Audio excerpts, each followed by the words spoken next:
Columbus of Detroit, Antoine de la Mothe Cadillac, a Frenchman, arrived on the river bank of what we now know as Detroit. He built a fort there. The French had already been started some settlements in what we now know as Canada. They were attempting to find what is now known as the Northwest Passage. Remember that Christopher Columbus, was sent by the Spanish. He was attempting to find a way to the Indies by going west. But he crashed in the Caribbean thinking he was in India, and he named the people Indians. And because of Columbus being lost, we got Indians in America, and we got Indians in India. Instead of just saying, no, Columbus was lost, this man didn't know where he was going.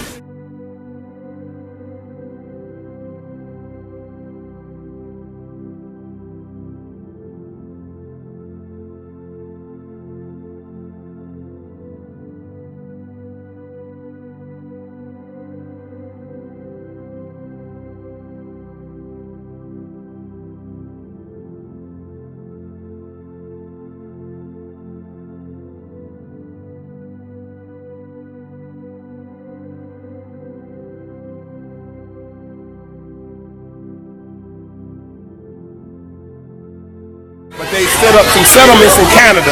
And in 1701, he built the first settlement on the riverfront, and they was named Fort Pontchartrain du Detroit. Fort Pontchartrain du Detroit. All right? And of course, it was right on the riverbank. They built a fort, a wooden barricaded fort, and they began to trade with the Native Americans, mainly for fur. So the fur trade begins in Detroit. They had already been doing it in Canada, but now they're beginning it in what they call Detroit. The French called it Detroit. And of course they corrupted the pronunciation of the Ojibwe people to Chippewa. So Chippewa and Ojibwe, that's the same people. But Chippewa is the European corruption of their real name, Ojibwe. Okay. So they begin to trade. Of course, the most abundant animal with fur is the beaver. So beaver fur becomes the most abundant fur right in this area.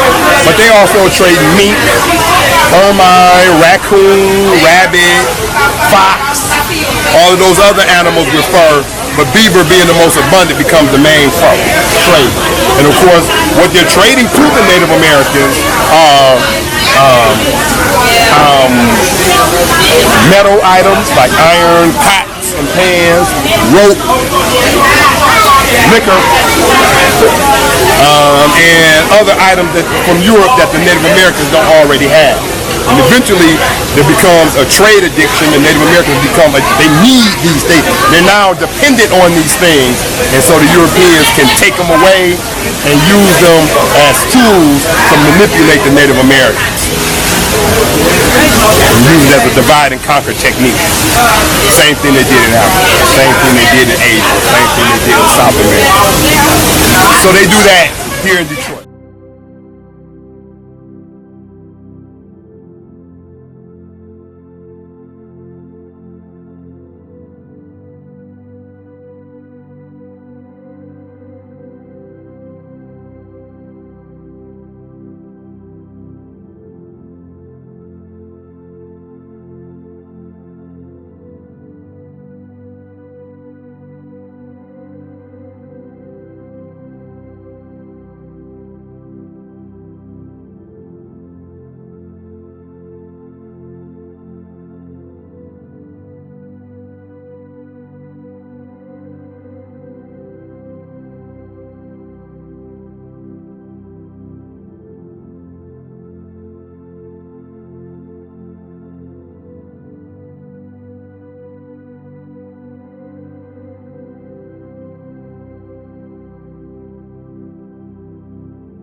So they do that here in Detroit. So from 1701 to the 1760s, this was a French settlement. It started as a fort on the river, and the fort grows and grows all the way to that street right there.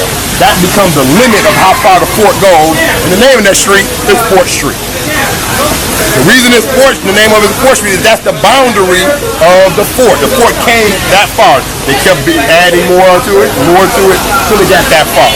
In the 1750s, a war between the French and the British occurred, called the French and Indian War in America. But everywhere else in the world, it's called the 7 Years' War. It's the same war. The British named the war French and Indians because that's who they were fighting. They were fighting the French and the Indians.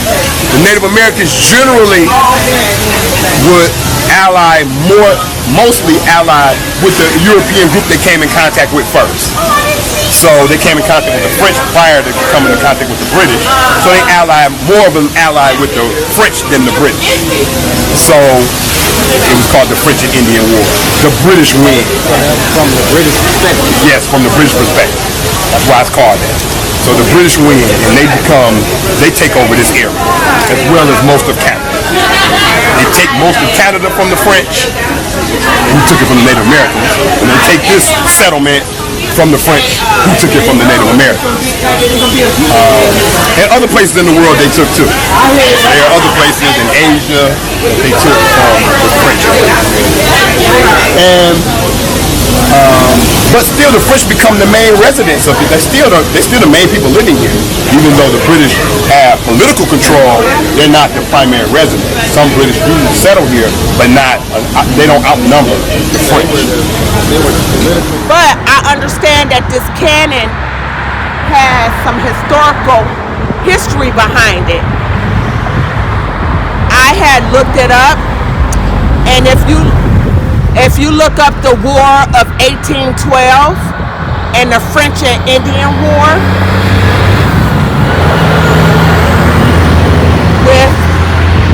with Chief Tecumseh and Chief Pontiac, it has a lot of historical roots with that. And Fort Detroit, yes, this used to be a fort, Detroit.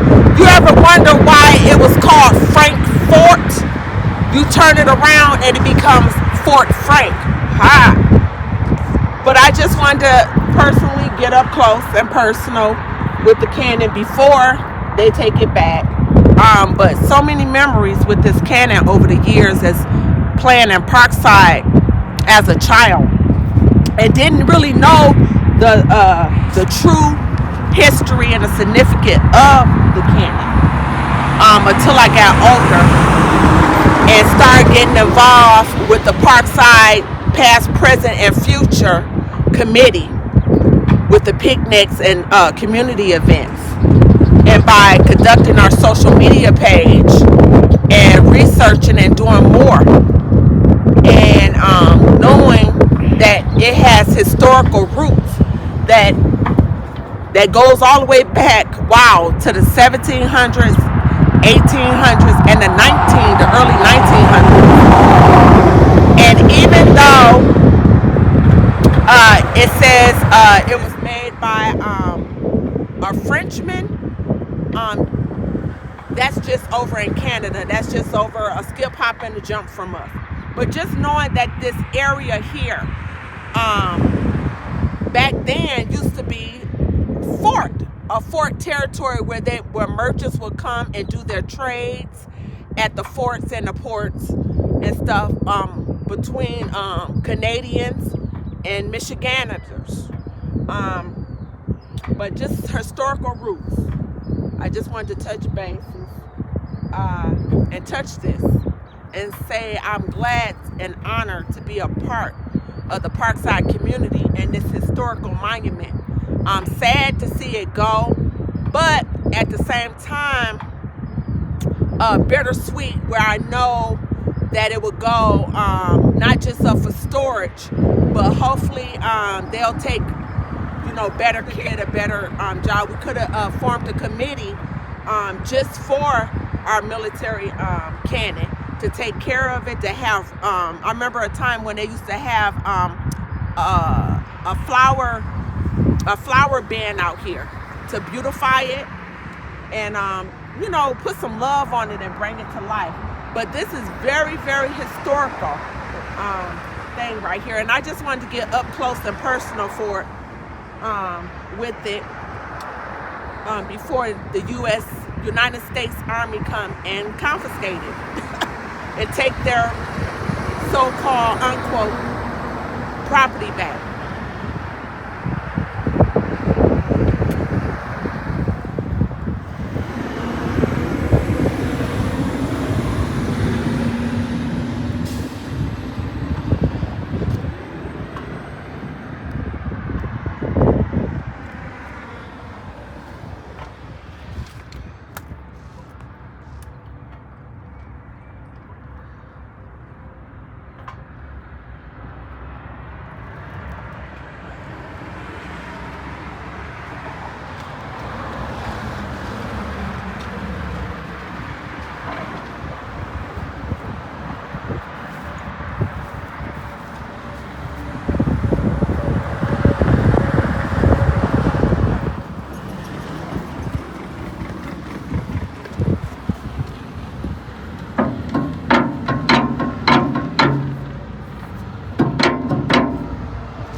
This is Frankfurt Court.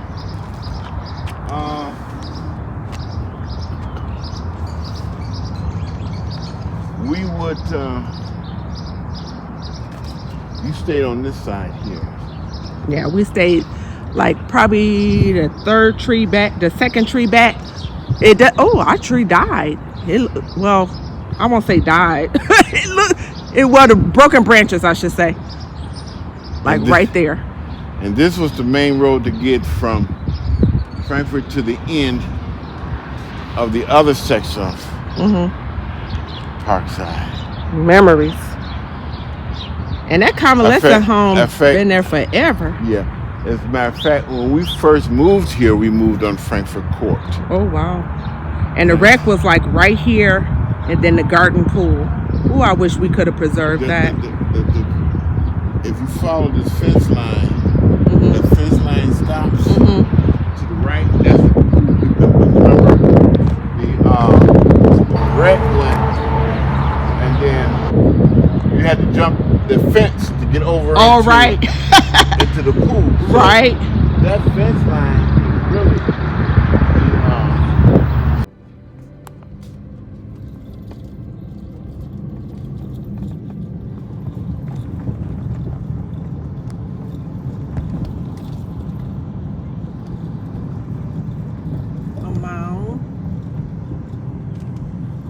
man-made mound to pay homage to our ancestors for their blood, sweat, and tears, to our Parkside community and beyond the borders, forts, and courts.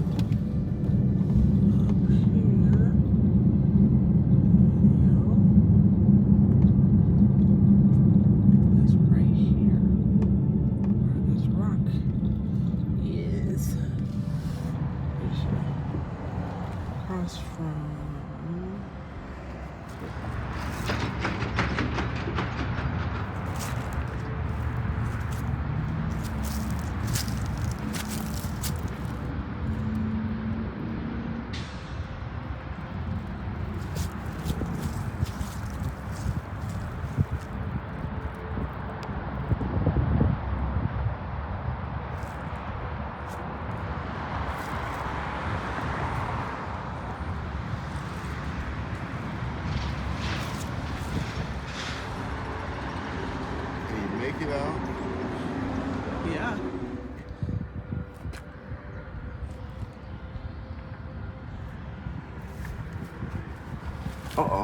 you're okay.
This is one of the trails. The most important trail of the Underground Railroad going to Canada was this one. It's called the Michigan Central Trail. It's really an old Indian trail that black people followed. And now you know it is I-94.